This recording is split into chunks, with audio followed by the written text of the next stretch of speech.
అమ్మో అమ్ము, ఈళ్ళ పెళ్ళాల తాడు పెట్టిక్కిన తెగ, ఈళ్ళ నోరు పడిపాను, ఈళ్ళ కాష్టాలు కాలిపాను.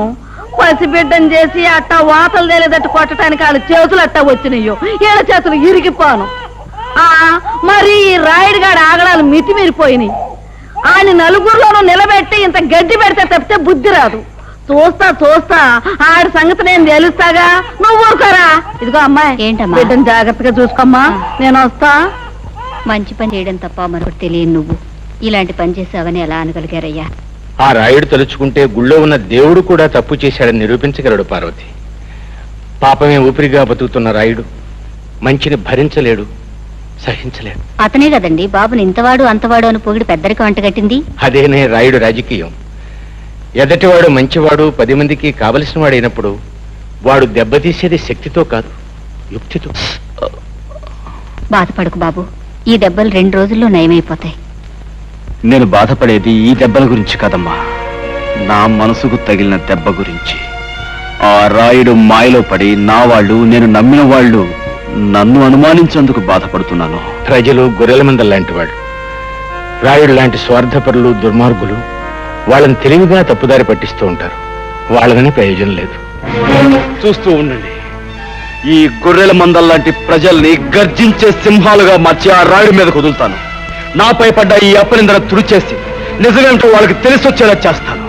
ఆ రాయుడు దెబ్బ కొట్టింది నీటి పావులు కాదు, తాచు పావులని నిలుస్తాను. వస్తాను బాబు.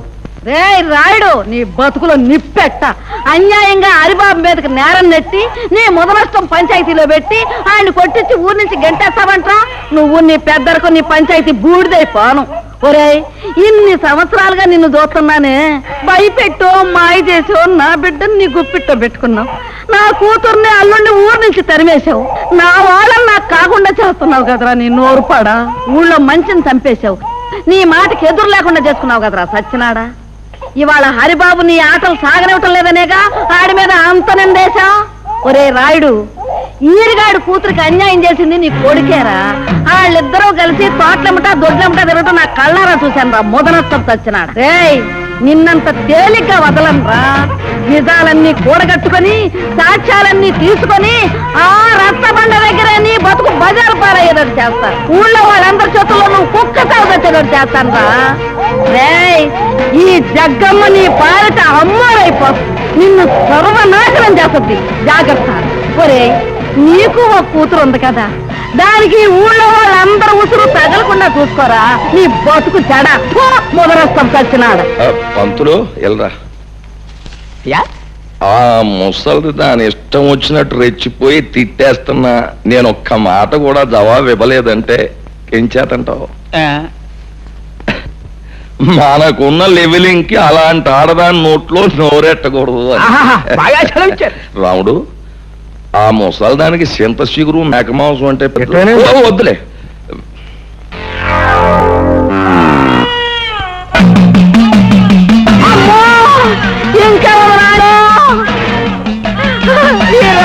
నా మీద కాంపోతున్నది రాడు. అరే నాయనా, హరి వచ్చేస్తుందిరా. హరి హరి నాయనా, వచ్చేసిందిరా ఆంబోతు. హరి నాయనా, హరి హరి.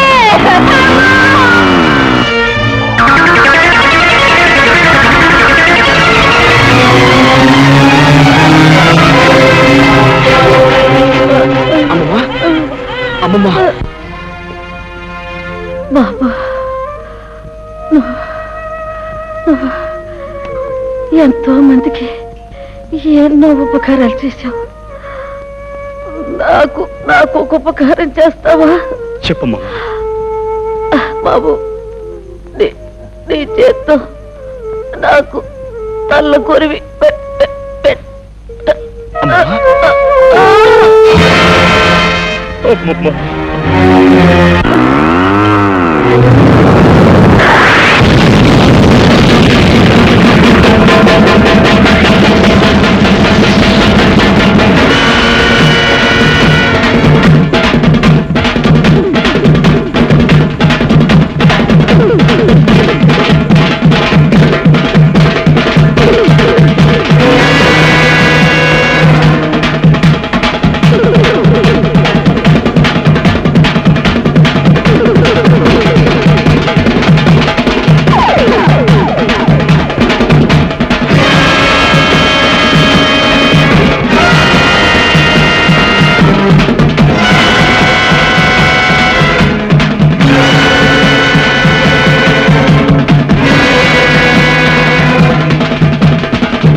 కాదు రాయుడు, ఇది నీకు ఒక గుణపాఠం. నీ ఆంబోతుని ఉసిగొల్పి ఓ ముసల్దాన్ని చంపడం కాదురా.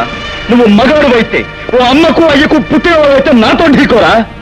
కంగారు పడకు, ఆ రోజు వస్తుంది. రే పైన దేవుడు ఒకడు ఉన్నాడు, అన్నీ ఆడే చూసుకుంటాడు. దేవుడే ఉంటే నువ్వు చేసే ఈ ఘోరాలకి నిన్నెప్పుడో బూడి చేసేవాడు. రాయుడు, నేను ఇక్కడ వచ్చింది నీ అంతు చూడ్డానికి. నీ అటోళ్ళు చాలా మంది వచ్చారు, జిలేబీలు హల్వాలు తినేసి బాల్చీలు తన్నేశారు. నీకు ఆగతే పడదు. అది చూస్తారా? ప్రాణాలు తీసే పశువు కొమ్ములైనా పాము కూరలైనా పీకి పారేసే నేను కనిపించని కొమ్ములు కూరలు ఉన్న నీలాంటి రాక్షసుని మాత్రం వదిలిపెట్టను.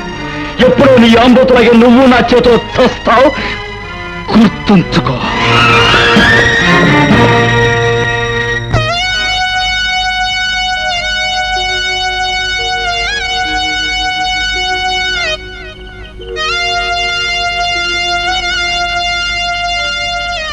తల కురువు పెట్టండి.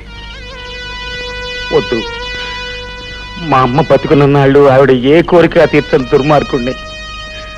పోతూ పోతూ ఆవిడ నిన్నే తలకొరువు పెట్టమని చెప్పింది. ఇప్పుడు నేను ఈ పని చేసి ఆవిడ ఆఖరి కోరిక కూడా తీర్చని పాపాత్ముడిని కాలేను. నీ చేతుల మీదుగానే కానీ సందేహించకు బాబు, ఆమె ఆఖరి కోరిక నెరవేర్చు.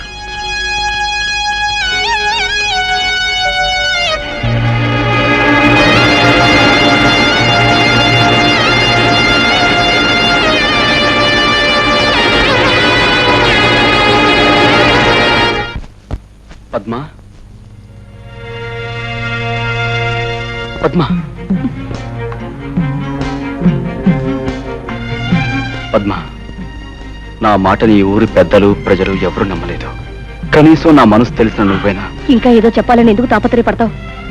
10 మంది ముందు పంచాయతీలో సాక్ష్యాలతో సహా శిక్ష పడ్డాక ఇంకా నన్ను నమ్మించాలని చూస్తున్నావా? పద్మ, ఎక్కడి వాడివో ఎలాంటి వాడివో తెలియకుండా నిన్ను ప్రేమించినందుకు నాకు బాగా బుద్ధి చెప్పావు. కళ్ళు మూసుకుపోయి నేను తొందరపడుంటే నా బ్రతుకు కూడా లక్ష్మి బ్రతుకులా అంతమై ఉండేది. పద్మ, నీలాంటి నీచుడితో అసలు మాట్లాడమే పొరపాటు.